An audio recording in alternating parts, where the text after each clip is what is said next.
Good afternoon, everybody.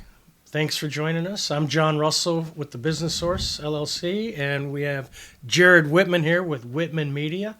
Jared, thanks for putting the show together today. Thanks for joining me on the show today. Yeah. So Jared and I have teamed up, and we're collaborating on projects. Jared's a professional videographer. I've spent the last 20 or 30 or 40 years doing advertising, marketing, sales training, business consulting, leadership coaching. And back in 2020, a few years back now, I wrote a book called Be a Stand-Up Leader, the ABCs of Doing Things Right. And what it is it's a composition highlighting all the experiences I've had in my lifetime.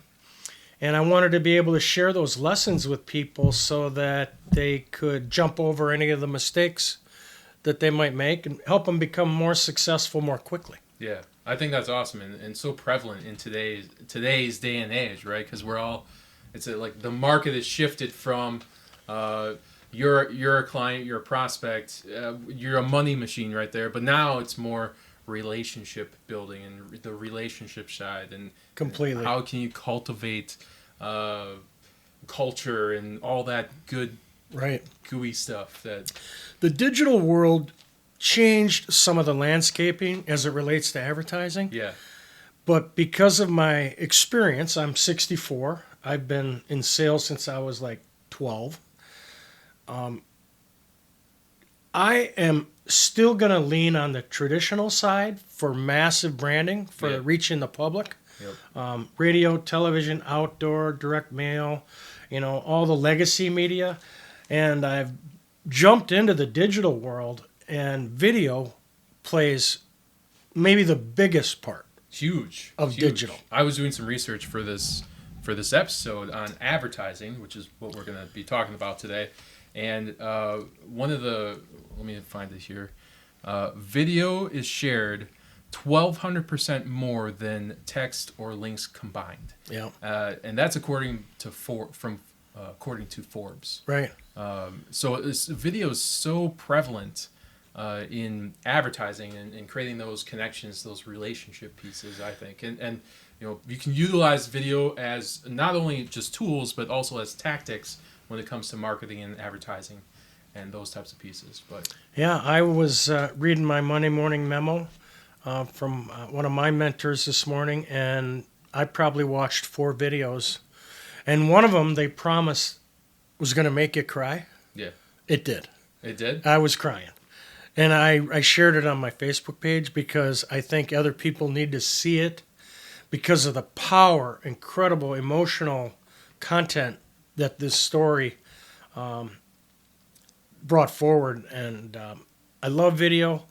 I think every business owner should be using video. Yeah. And you can use it on your website. You can use it in your emails. Oh yeah. You can use it in your social media. Mm-hmm.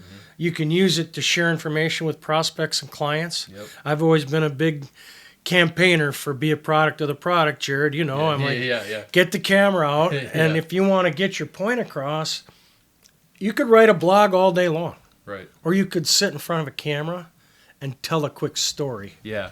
and make it happen right now. Right. And then the cool thing about that is you're capturing your emotion and everything like that. But you take that video now and you can upload it to AI and have it spit out a blog post and repurpose that video into another piece of content. Yeah. And you can get shorts from that video. I mean, it's just That's a quick and easy and fast way to do it. Yeah. With AI. being efficient with time. Artificial intelligence. A great investment if you want to make money in the stock market. Yeah. I got involved in an artificial intelligence mutual fund. It's tripled. Yeah. Yeah. Well, I bet. Yeah. It's just gonna. That's a stock tip. It's No gonna charge continue. for that. We're not financial guys. So we're going to talk about advertising today. Yeah. So let's just start off. What is advertising? And I have a question for you. Go ahead. Is advertising the same as marketing? No. Oh, why? Why not? No, marketing goes back to understanding your audience, doing marketing research on an audience as it relates to their acceptance or denial, viability of a product or a service. Okay. And how are you going to create your product or service so that the public likes it? Right. That's marketing. Okay. Yeah. Advertising is the talking voice that takes that brand, takes that product, takes that service, Mm-hmm. and pushes it out into the public Yeah. for money. Right. Different than, Yeah. as far as content goes, we were talking about push and pull marketing before. Yeah. Push is paid.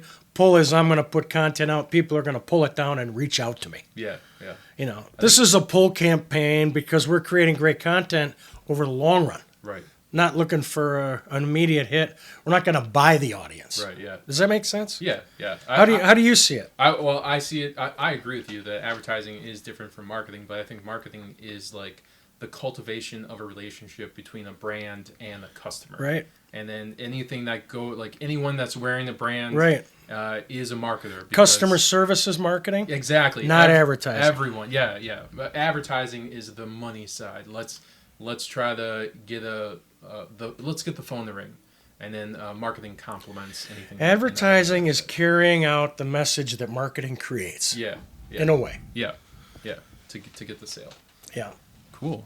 So when we talked about the fundamentals, we talked about demographics.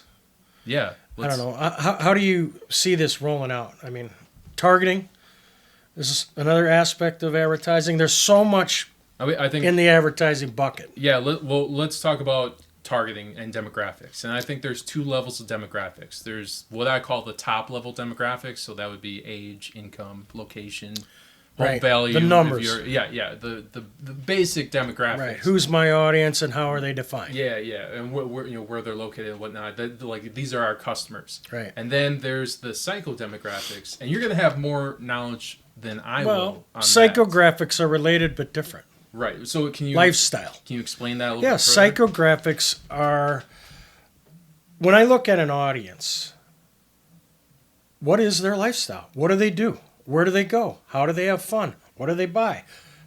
How do they spend their time? What media do they take in? What purchases do they make? Mm-hmm. Demographics being more about age, income, location, Yeah. right? Yeah, and I think any company should know who their demographics are, Right. and they can figure that out by taking 12 months of their customer history, last running 12 months, Right. and upload it to like a data axle service where they'll compound your customer list and give you indexes based on who your customers are, and then you can also use that to target Right. other customers in zip codes and try to grow.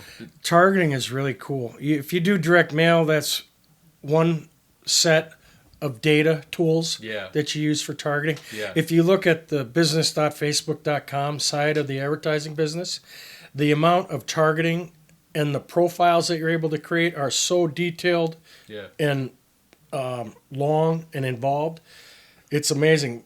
One of the things that's interesting to me about demographics is I have a lot of friends in the advertising business, and I've got a couple friends in the outdoor business, Right. billboards. So that's mass marketing. Yeah. Mass media. And it's very effective because it's probably one of the last mediums that does reach the total population. Right. Drivers. Right. If you don't drive, Yeah. you ain't going to see it. But so we were talking about radio versus outdoor versus television. We were talking about the changing demographics in the marketplace. And my buddy's perspective was radio, not enough people listen to radio, and you put people into silos. So in the Madison market, WIBA AM, it's the only news and information station in the market. Okay. This morning I was listening to it. The audience demographics for that station are 35 plus, Okay. 45 plus. Right. I'm 64, so I fit right in. Yeah. Because I'm listening to news and information. I'm not listening to hip hop on the way to work. So you can stereotypically say that audience is too old.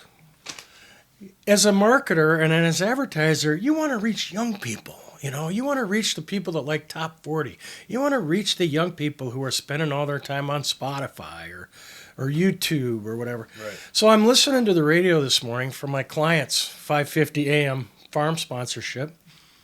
And what comes on is an ad for a jewelry store selling diamond rings to engagement couples. Yeah.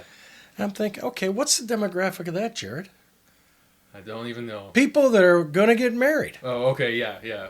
I'm thinking age-wise. Okay, let's just say it's 21 to 34. All right. Yeah. Yeah, that's a pretty good guess, right? Yeah.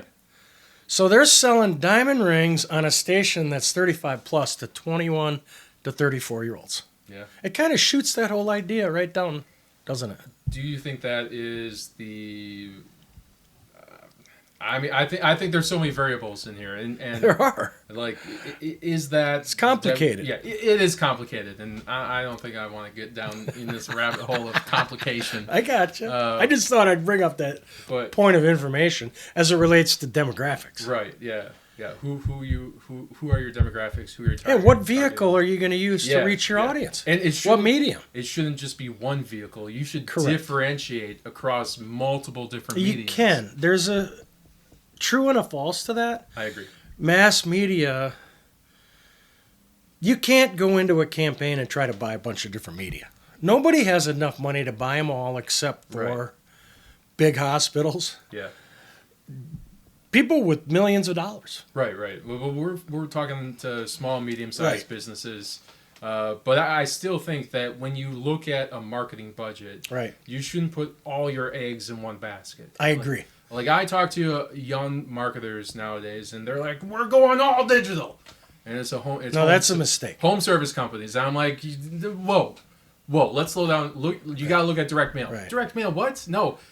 Direct mail is one of the best ways to get inside the house. Still a powerful Super advertising powerful. tool. Yes, yeah, 100%. And then so I was talking to one of my clients who's a young marketer doing all digital. I'm like, how many sales would it take to get a good return on investment Right. by utilizing direct mail? Right. I think it was like 12 sales. Right. Pretty obvious. Yeah. So if you just if you bought a lead list based on demographics of your customers, Right. Targeted one zip code or two zip codes, Right. Which is Let's a lot say- of people. Let's say one zip code, Right. 3,500 people, Homeowners. homeowners Right. that are able to afford your services Right. and will have a need for your services. Let's do a good job with that audience. Yeah, exactly. Compound the messaging across different mediums Right. to that zip code, Right. to that audience.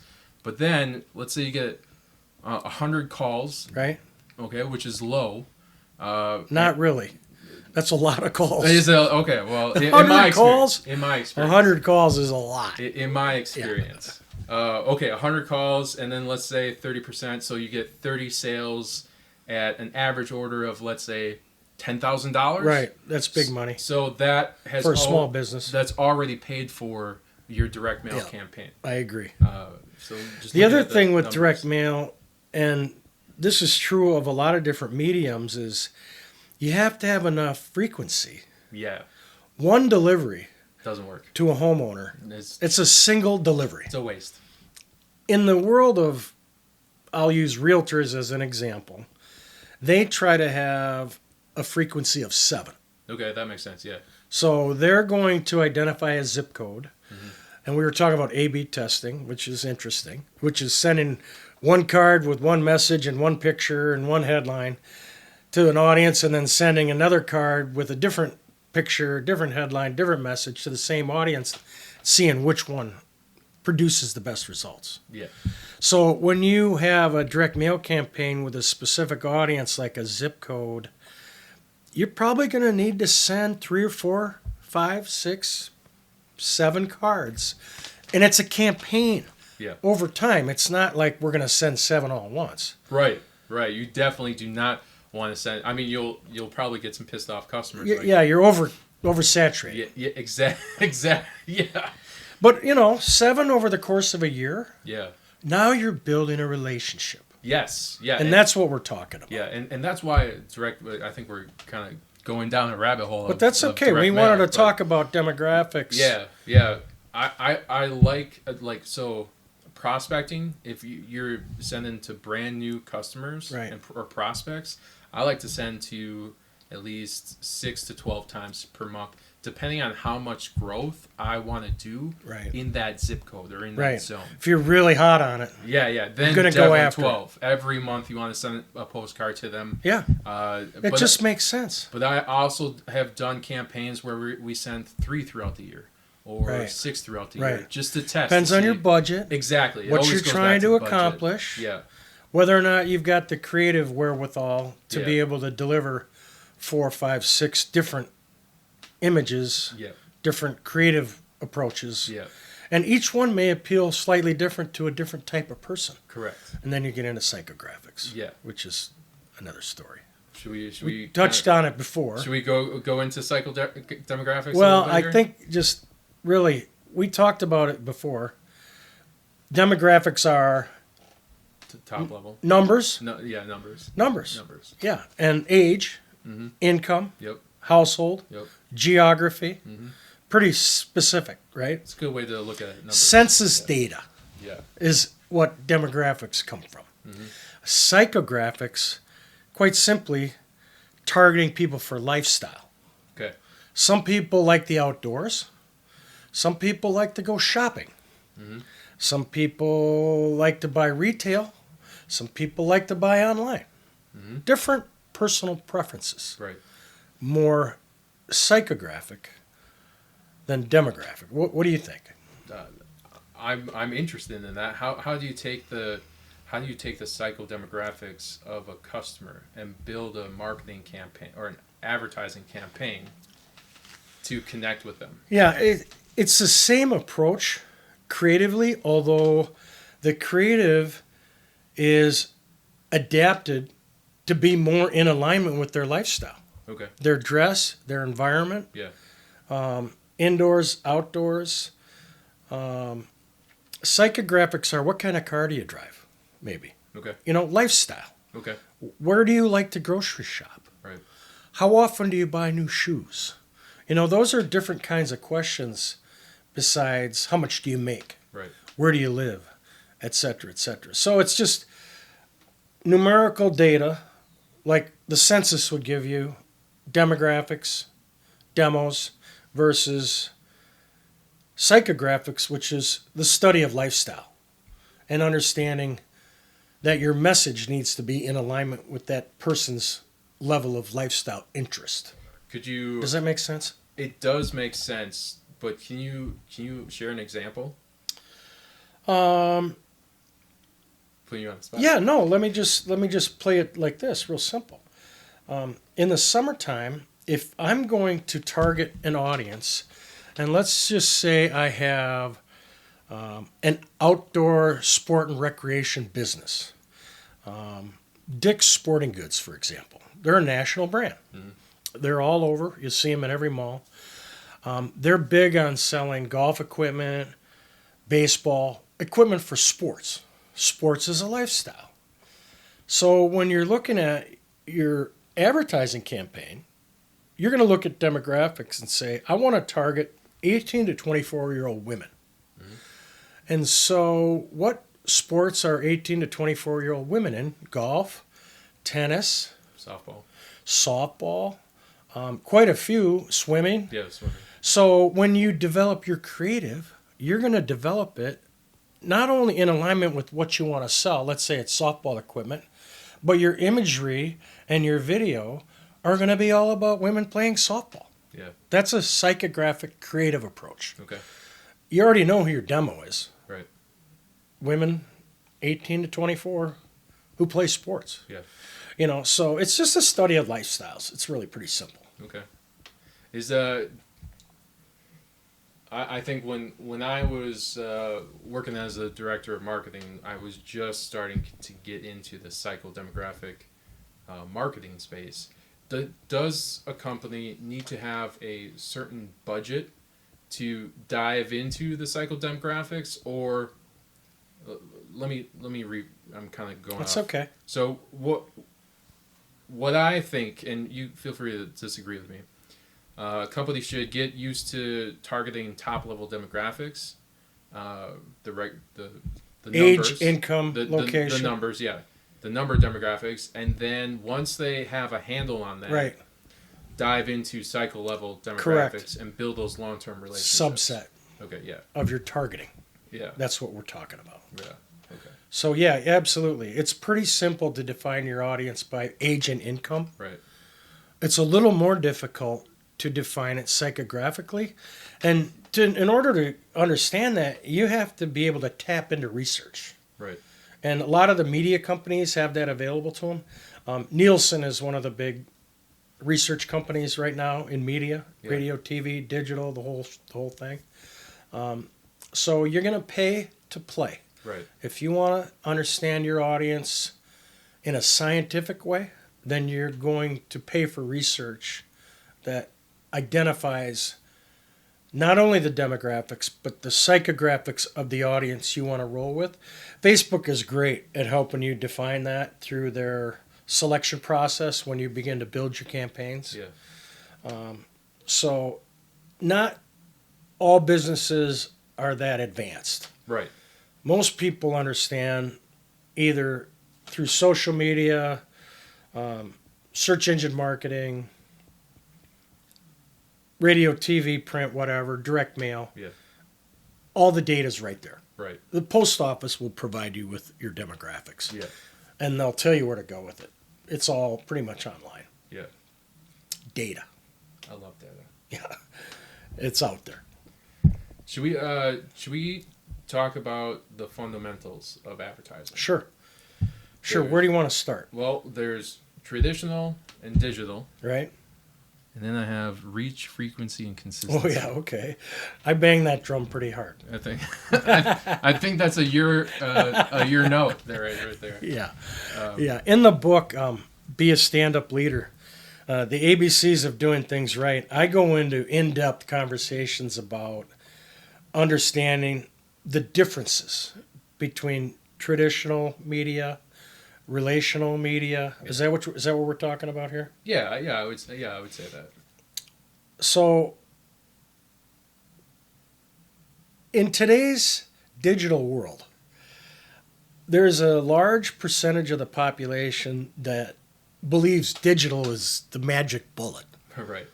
And in some respects, with the Google search engine optimization, search engine marketing, pay-per-click, it's very effective. But it can also be a rabbit hole that you got to be careful with. Right. The reality is you have to brand your business somewhat with I'll use the term legacy media, Okay. or traditional media, Yep. radio, print, direct mail, TV, etc. To build your brand first. Yeah. Because digital is a flash in the pan sometimes. I would say that it depends on the company or the brand. Right. Definitely. So like there's a lot of entrepreneurs coming out. Are they going to have the budgets for these mass marketing Right. type of things? Not always, but does your budget allow for the traditional side? Can you afford to do it correctly? Correct. Yes. Yeah. Can you do it correctly? And sustain it? Yes. Consistency is because key. it's a long game. If you're looking at like a traditional like a TV campaign, Right. 2 15-second ads for a preseason Packer game was $2,000 each. So $4,000 for 30 seconds. Boom, gone. Now we got expansive reach. I mean, in Right. this area, Yeah, it's a reach medium. You're going to get 7 to 9 counties or whatever. Right. But that's How do you build reach and frequency on that it. without spending Right. Yeah. Well, $100,000? and that's what a traditional TV campaign would cost. $100,000 or $200,000. I turned down a lot of sports marketing proposals because it's limited frequency. Yeah. Reach is big. Yep. But in order for an ad campaign to be successful, absolutely 100%, you need reach, frequency, and consistency. I agree with that 100%. Consistency is the long game. Yeah. Because not everybody's going to be there when your ad plays. And it depends on where the customer is in their buyer's journey. Are they just getting into it and doing some research? Are they looking at who's the best company in town? Are they looking at the Google reviews? Are they looking at all reviews? Are they ready to make that investment? Who are they going to go with? Another stat I found in research: 90% of buyers don't know a brand that they're going to go with when they start searching for product or service that they Online? want. Online, yeah. Right. Yeah. Right. So they don't have a preconceived brand in their mind. Exactly. So, But if a company had marketed to them consistently yes. over the course of 3 years prior Yep. and said, we're here for you, we're here for you, Yep. if you need this, we're here for you, we're for 3 years. By the time they go online, they're going to look up your business. Exactly. That's the turning point. That's the tipping point of a great combination of traditional media Yep. with digital. Yep. Taking the components of both things and trying to get the brand in front of a customer's eyes 5 to 7 Long times. before they're ready to buy, too. Yeah. Oh, exactly. Yeah. As 5 to 7 times. Whatever, a time. No, I agree. But It's fascinating because when I coach business owners on launching ad campaigns, it usually has several components. One of the components is traditional media, radio, television, outdoor, whatever, Yeah. print, direct mail, I don't care. We develop a campaign that they can afford to maintain forever. interesting. Let's take a little bit of your money and let's invest in this audience. Mm-hmm. And we're going to stick with the audience. Yeah.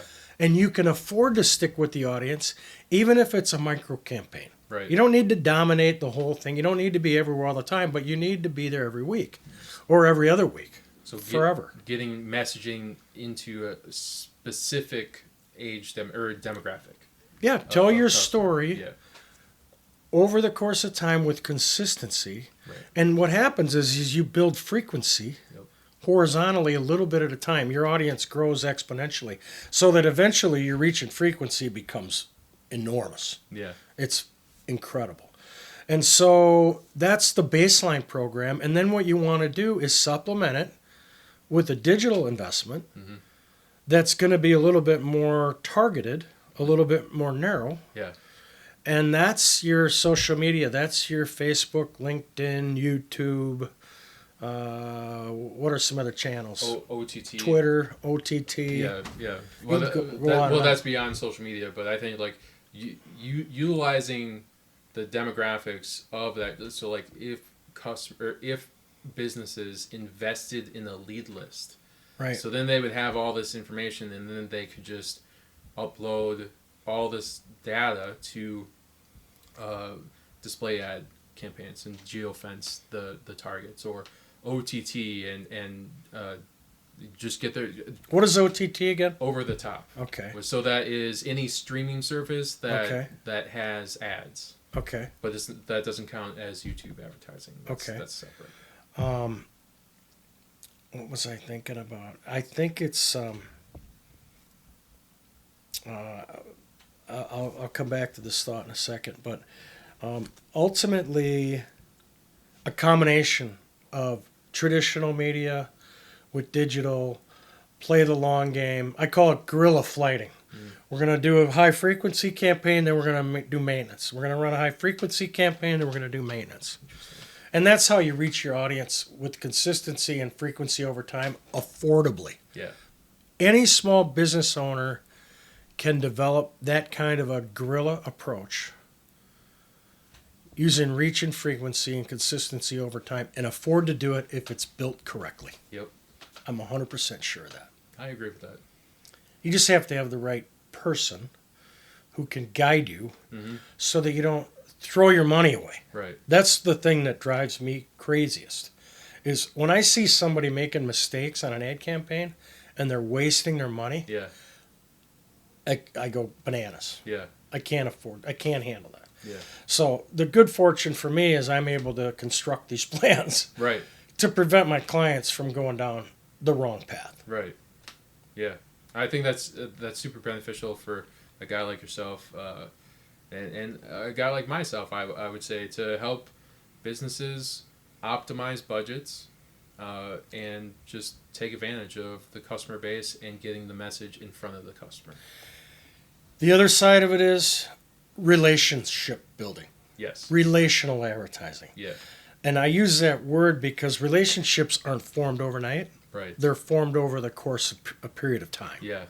And so when you're entering into an ad campaign, you got to think long term. It's a marathon, not a sprint. Mm-hmm. And so investing a little bit along the way, consistently over time, is more affordable, it's more relational, and it gives people a chance to get to know you better Mm-hmm. as a business Yeah. or as a service, whatever enterprise you're in. Yeah. Yeah, I agree with that. What other thoughts do you have on the subject of advertising? We covered a lot. Covered a lot of stuff. We covered fundamentals a little bit, Mhm. demographics, psychographics, targeting. I think that's a good start to helping people understand that you can develop an advertising program, you can develop an advertising campaign, even as a solopreneur, Yeah. small business owner, medium-sized business owner. Think long term. I think there's a lot, like, as a small business owner, a medium-sized business owner, there's a lot of free ways to build that relationship value by sharing the value that your business has, product or service wise, Right. with your audience. And I'm gonna go to video. Video is a great way to kind of help build that relationship side of No question. of things. I think video should play a part and is connected to everything we've talked about today. Yeah. And ultimately, isn't the goal to get them to come to your website Yes. and maybe get to know you in a little bit more depth and detail? Yeah. Wouldn't you like everybody to understand what you stand for, what your purpose is as a business owner, and people understand how great you are at solving their problems? Yeah. Of all the mediums out there, and remember, I came from radio and television. Old school. Yeah, but still very valid today. No, yeah, still but good. but it was around a long time before Right. video. Correct. YouTube didn't exist Yeah. not long ago. Right. But today, you should have a YouTube channel, and you should have a library of videos in your business that you can pull up anytime you want to explain a product, Yes. explain your culture. Yep. It's good for recruitment. Yep. It's good to educate people about your competitive advantages. Yep. And it's good to build relationships because it's one-to-one, Yep. just like today. Yep. People talking to people. Yeah. It's the best medium for that. Yeah. And it can be affordable because of working with guys like Jared. Thanks for that. Well, that's the reality of it. That's why we're working together. Yeah. We're trying to educate people on the value of video while we're sharing a lot of in-depth conversation and lessons about business and life in general. And That's the stand-up leader as thing. well as being a stand-up leader, Right. And talking about your book and all the great things inside your book. Right. I think that's one of the reasons why we connected so much, is because, I mean, There's a lot of truth in that. the second fastest I've read a book ever, it was a week, and I just, everything is so prevalent and Right. so valuable, and you just follow that. So here's another cool example. I was fortunate enough to have friends who were in publishing and business coaches and editors and librarians who helped me write this book. And now we're taking the book on a video. Yeah. That's exciting to me. Yeah. And I appreciate what we're doing as far as that goes. It's good fun. So, this is good for every business owner, good for every professional, good for salespeople, great for marketers. So if you're not generating videos like this or similar, or videos that fit your purpose in terms of what you're trying to communicate, take a few minutes and chat with Jared about how easy is it to get started. And it's super easy to get Right. started. That's my shameless plug. Yeah, I appreciate that, John. I appreciate that. Yeah, no, I would love to have a conversation with you about video content strategies and how video can help you with your business and connect further with your audience utilizing video. And I hope that I love it. I help a lot of clients out with that. I love it. It's We're great. gonna help some people. I'm excited. All right. Thanks for joining us today. We'll see you next time. Sounds good.